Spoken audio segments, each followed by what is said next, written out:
Hi, and welcome to the video on dividing algebraic fractions. By the end of this video, you should be able to divide a fraction that has some algebra in it. So let's take a look. Remember that when you divide by a fraction, that it's exactly the same as multiplying by its reciprocal? Well, let's remind you about what a reciprocal is. The reciprocal of a number is just the number with its numerator and denominator switched. So the reciprocal of 2/3 is going to be 3/2, just swapping the numerator and denominator. Sometimes I refer to it as flipping. So the reciprocal of 5 would be 1/5, and that's because 5 is exactly the same as 5/1, or 5 divided by 1. So when I flip 5/1, I get 1/5. And finally, the reciprocal of 1.5 is 3/2. Now, the reason for that is because 1.5 is exactly the same as 3/2. So when I flip that 3/2, I get 2/3. That's a little revision on what reciprocal is, because now what we're going to do is we're going to divide fractions. We're going to divide by fractions, and it is exactly the same as multiplying by the reciprocal. Here we have 4 examples. On the left, numerical examples, and on the right, some algebraic. Let's start off with 1/3 divided by 2/5. Let's begin with, what does that actually mean? Well, this question is asking how many times does the fraction 2/5 go into 1/3?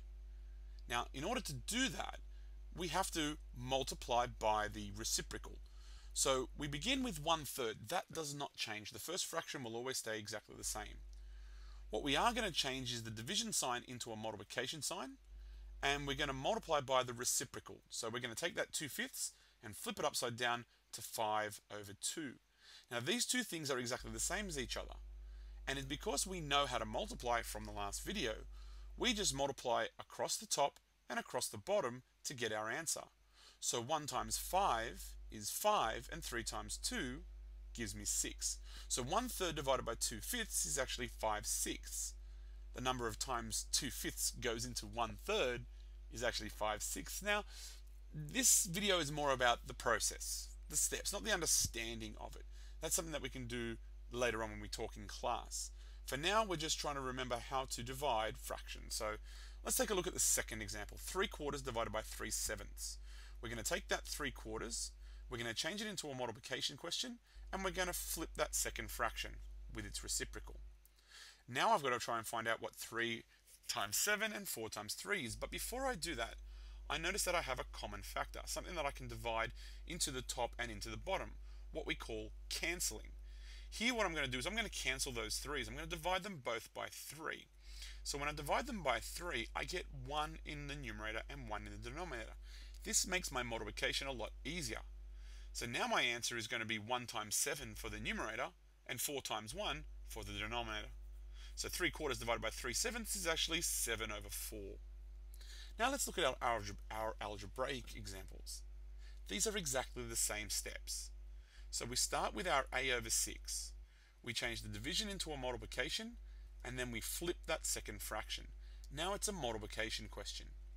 We notice that in our multiplication, we have some common factors. We can divide both of them by 3. So that's what we're going to do. We're going to cancel. We're going to divide the top by 3 and get 1, and divide the bottom by 3 and get 2.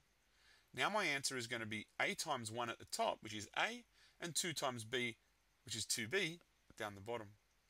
Finally, I get xy/6 divided by 4/y, and I'm going to start exactly the same. xy/6, change it into a multiplication, and then flip that second fraction. Now there's no cancelling involved here, but we do need to know what happens when we multiply xy by y. Do you remember? We get xy squared because y times y is y squared. And then we finish it off with what 6 times 4 is, which is 24. That is the end of the video. I'd like you to pause and summarize these examples and understand what happens in the steps for dividing algebraic fractions. And that's it. Hopefully you have an idea of how to divide algebraic fractions, and as always, you can ask questions in class if you're unsure. Good luck.